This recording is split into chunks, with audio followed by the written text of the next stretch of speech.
Coming up on Channel 8 News, we'll take a look at the new traffic light master plan that is taking place along Manhattan Avenue in Anderson.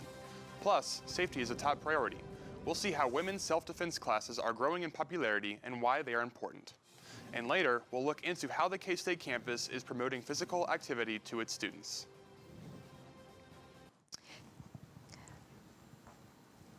Taking a look at our weather right now, we're seeing 49 degrees and rainy with a 22-mile-per-hour wind coming out of the north, making it feel a little more chilly than it is. Feels like 45 right now. All that and more coming up next on Channel 8 News. This is KKSU-LD, covering Manhattan, Riley County, and the Flint Hills, broadcasting in high definition from Kansas State University. You're watching Channel 8 News. Good morning and welcome to Channel 8 News. I'm Cole Dutchendorf. Coming up today, we'll be hearing from some of Aggieville's business owners about their summer preparations once a large amount of the student body leaves for vacation. Later, sports is bringing a tennis update. Are the team's previous season struggles behind them, or is there still work to be done? Summertime means school is out and students have the freedom to head home for a couple of months. But what does the sudden drop in population mean for local businesses? Channel 8 reporter Sophie Dilly has more. Manhattan businesses rely on the presence of students to help bring in income, but see a large reduction in customers when summer begins. A big decrease. It slows way down. We can go from massive weekends with the lines wrapped all the way around to just, really slow. Not only do local businesses lose out on the profit students bring in, but a lot of them rely heavily on student employment. So a lot of times people will go home for the summer and we'll try to transfer, if they want to transfer to another store, if we have a rally house in their state or their town, we'll transfer them. But if not, we'll have to lose people and it's really hard because the majority is our students. Leaving for summer is a tough decision for some, but many see perks to it despite already having a job in Manhattan. I chose to do an internship just because it's more applicable to my career in the long term. Additionally, there are lack of opportunities in Manhattan doing sales type internships. I think there's many reasons to going home instead of staying for the summer. One, it's good to see my parents. Also financially, obviously with their help of providing food and all the things is also very nice as a college student. Students may be heading out of Manhattan for the summer, but they won't be gone forever, and in just a few short months, they'll be right back here heading downtown for some food or Aggieville for drinks. I always try to eat. I eat out probably more than I should, but I try to eat at local restaurants a lot, especially my mom and grandma. They love walking down Points and just seeing the cutesy little shops. In Manhattan, Sophie Dilly, Channel 8 News. Local businesses are already anticipating the fall rush and are eager for the new semester to begin. The Riley County Police Department is investigating an incident involving a man with a gunshot wound Sunday morning in Aggieville, which has led many to wonder if they are safe when they hit the Ville. Channel 8 reporter Sophie Smith has the story. With a sudden increase in crimes in Aggieville, even ones including weapons, students are starting to wonder if they're safe coming to the shopping and entertainment district. In the last several years, there have been more violent incidents on Morrow Street, also known as Aggieville. Many have been charged with violent crimes in the Ville, even ones involving weapons. The biggest focus that we have is Aggieville. It's a huge entertainment district. There's a lot of people that go there, and we want to make sure people feel safe within the communities. Many students are uneasy about heading to Aggieville to have a good time because they don't know what to expect. If I'm in a really big group, I feel more safe because there's obviously protection in numbers, but if I'm out with one other person, I don't necessarily feel the safest just because there has been so much gun violence recently and spiking and drinks. Officer Pete said that these alleyways at night are where most violent crimes occur. We are working with partnering with the city, other developers that are there, and how do we improve the lighting in the back alleys on the side streets, as well as along Morrow Street. RCPD says the key to staying safe is talking to the officers on duty because they are there to keep you safe. Just talk to one of the officers, tell them what you have, to tell them the seeking suspicions that you have, but especially as students, stay in a group and just look out for each other. In Manhattan, I'm Sophie Smith, Channel 8 News. RCPD says staying safe in Aggieville is about being aware, making smart choices, and looking out for one another. For more tips and updates on community safety, check out RCPD's website at rileycountypolicedepartment.org. Safety skills, awareness, and gaining confidence are just a few things to learn from self-defense classes. Channel 8 reporter Annabella Peterson has more. Having the ability to protect yourself in a time of need can boost your self-esteem and provide a sense of empowerment. Self-defense classes can do just that. Today I'm here at the Combative Sports Center, located downtown Manhattan, to learn different ways you can protect yourself in case of an emergency. I feel like it gives people a great amount of confidence to go anywhere and get to be themselves, because I know sometimes insecurity will prevent people from going outside their comfort zones and going and do things that they normally wouldn't go for. If you've taken some sort of self-defense, you have an idea of how to handle yourself in the uncertain moments if that unfortunate moment happens. As far as self-defense, I think that's really important, because especially as females, if we're walking around, maybe we're not completely confident or we don't feel comfortable just by ourselves. So coming in and doing this and at least having a little bit of experience, even if you are learning some of the concepts behind it, I think that's more important. Once I started gaining the confidence, it was just the world kind of opened up. I felt like I could go places, I could do things, and not have to be scared and worried. So actually for the whole month of April, we're doing free self-defense for all women. We are also allowing everyone who comes in for the first time to have the whole week of classes for free, so they can kind of do all the trial-based classes, see which one's like for them, and then they can go off of that. In Manhattan, I'm Annabella Peterson for Channel 8 News. Construction is underway on North Manhattan Avenue as the city of Manhattan looks to help the safety of the drivers and pedestrians. City engineers proposed a traffic light master plan in March to improve communication between traffic signals throughout the city. The North Manhattan Avenue project will be similar to Denison, where students used to press a button and walk across the intersection. Now, they push a button and wait for a green light. It stops all traffic. It then turns red, students stop, and traffic can go. They hope to prevent traffic getting backed up and pedestrians getting hit by doing this. It's a safety project. I'm sure as students, you push the button sometimes and you hope people are stopping, and similar. Sometimes the button doesn't get pushed and the vehicle really has to pay attention to that pedestrian stepping out into the roadway. So this will make it safer for everybody. They'll know exactly when they should be in that intersection and when they should be yielding to someone else. Students at K-State have had differing opinions on activist Chloe Cole's appearance on campus. Cole is against gender-affirming care for minors and spoke on campus last night amid some controversy. In preparation for Cole's speech, the Young Americans for Freedom organization, YAF, marketed their event on campus and online. After creating chalk messages in front of campus buildings that have high traffic, opposition students quickly smudged and erased these promotions. They additionally posted promotional flyers on social media in response to Cole and YAF's social media statements. K-State Sexuality and Gender Alliance created an evening of resilience. Students are divided on the way the issue is presented, with some saying that while they may support LGBTQ+ experiences, the political lead-up to the event has been confusing. I think that it's one individual's experience within the LGBTQ community, and I think that there's a lot of value within that. But I will say that part of my hesitation is I think that this person is, not being exploited, but the representation for this individual is a group that I don't politically align with. I do not think that she is trying to actually spread her story and make others feel seen or try to, because to deny that there are people who would like to detransition, that'd be, I guess, silly. I don't know, because there are groups of people who have transitioned in early childhood and likely would probably like to detransition.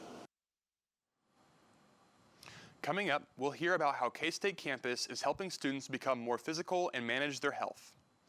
Plus, Channel 8's Noah Birchman joins us with an interview about the new NIL Wildcat Fund for student athletes.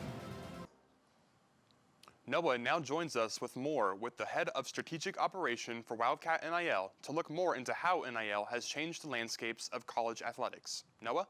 I'm joined with Jace Friesen, Director of Operations for Wildcat NIL. Thank you for joining me, Jace. Yeah, thank you for having me. So, to start, what When Wildcat NIL was created, what were the goals? Yeah, so Wildcat NIL was created back in the spring of, I believe it would be 2022, all by former Kansas State athletes. That's something we take a lot of pride in. Not a lot of other collectives and groups can say the same out there in the college sphere right now.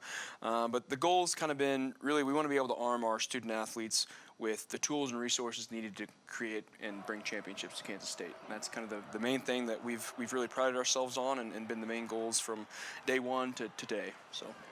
So what benefits does Wildcat NIL provide as a group for student athletes here at K-State? Yeah, that's a great question. So what we do is we partner our student athletes with local nonprofits, and so we have them go out and really engage with those different groups out in the community and give back to those who've given to us. And then another portion is we like to be able to partner our athletes with local businesses as well. So there's different opportunities for them in that sphere. And then lastly, on the back end of things, we do a lot of training and programming with financial literacy, taxes, investment strategies, give that to the athletes to be able to arm them not only to be successful here while they're playing, but then also later in life. Mm-hmm. So overall, because of NIL, what changes have you seen at the collegiate athletic level? That's a bit of a loaded question. There's been a lot. Being a head coach is no more as much being a head coach. There's a lot of other things that go on involved with that, speaking from my playing experience along with what I'm doing now. But I really would say the biggest change that NIL has kind of created is the need and importance of NIL. It's Coach Tang, I think, puts it best in a quote that I've heard him say multiple times is, NIL can't be the reason. It might not be the reason we get a kid, but it can't be the reason we don't get a kid. And I think that statement in itself has a lot of weight and gravity to it, speaking to the importance of NIL. And having a successful NIL collective or group is directly correlated now with success on the field and, well, really any athletic sphere. Yeah. So can anyone become a member of Wildcat NIL? They sure can. Anybody can become a member. We have our membership drive that we had recently a membership drive that we just pushed out called Spring on the Cats. Anybody can join, and so this started about a month ago. We had around 300 members, and within the matter of a month and a half or so, we're up to about 900 members. So super exciting, super great. Can't thank everybody enough for that.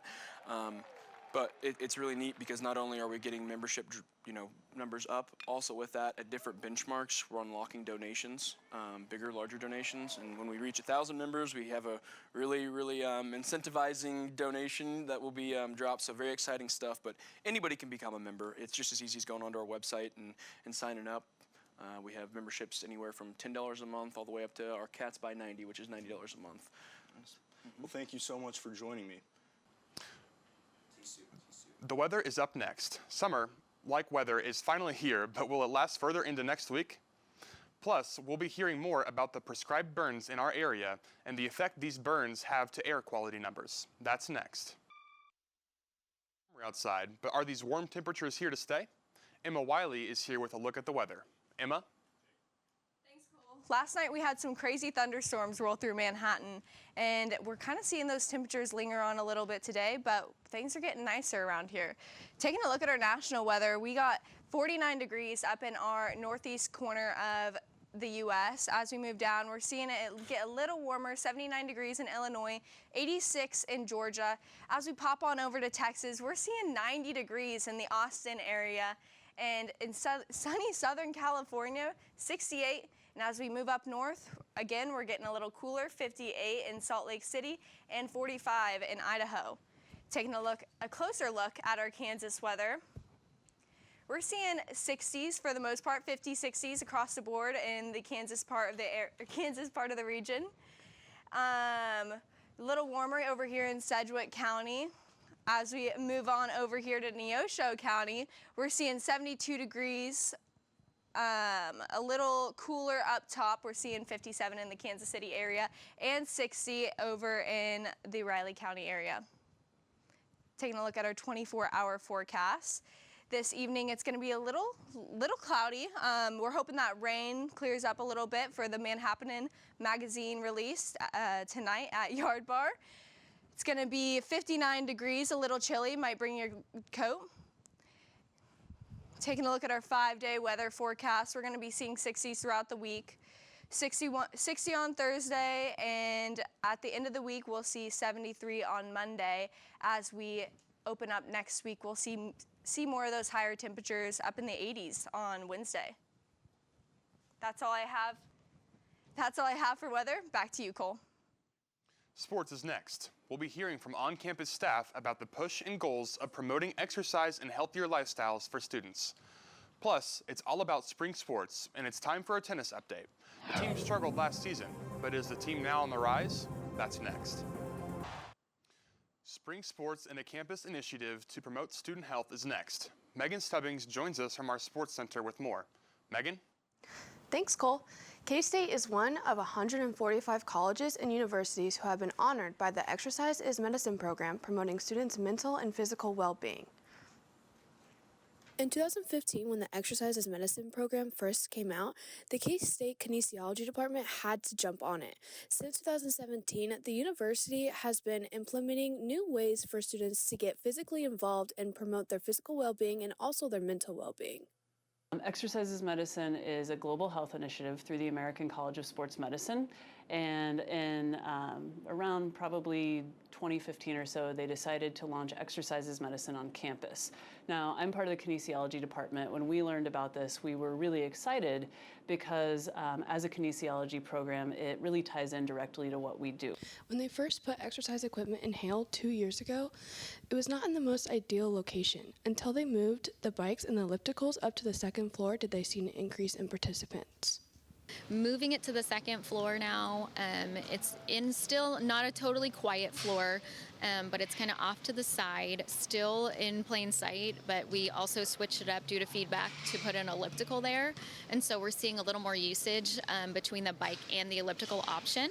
And then we also, over the summer, brought over stability balls, yoga mats, and some bands so that if they want to sit on a ball instead of a chair, or they want to rent out a mat for a little bit to just have like a little yoga break, a little meditation break, they have these options over there, and we have seen an uptick in the usage since we added these different options. In Manhattan, I'm Megan Stubbings, Channel 8 News. As the Kansas State women's tennis team wraps up their season, we take a look back at what has been a major turnaround for the program after constant struggles last spring. Last spring, the Kansas State women's tennis team faced constant struggles and were unable to find their rhythm during the season. Whether it be due to injuries or other factors, the team went 0-9 in conference play and 2-20 overall, beating only the University of Missouri Kansas City and Florida Atlantic.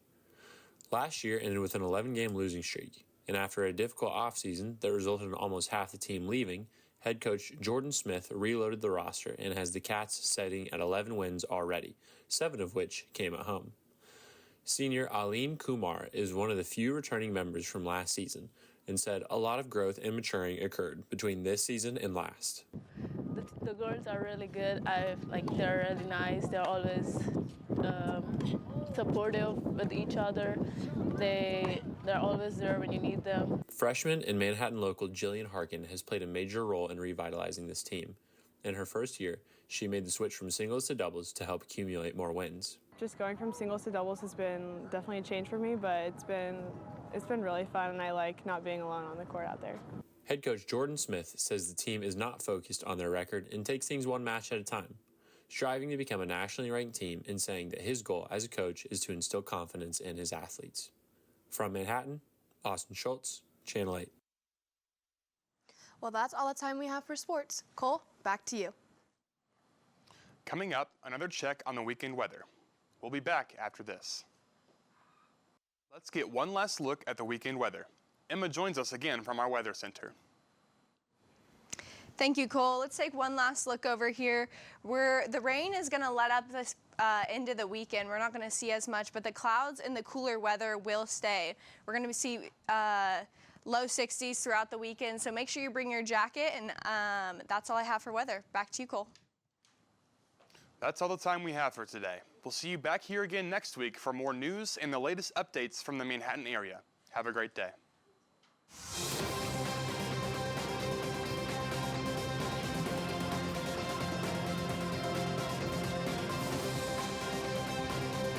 This is Channel 8 News.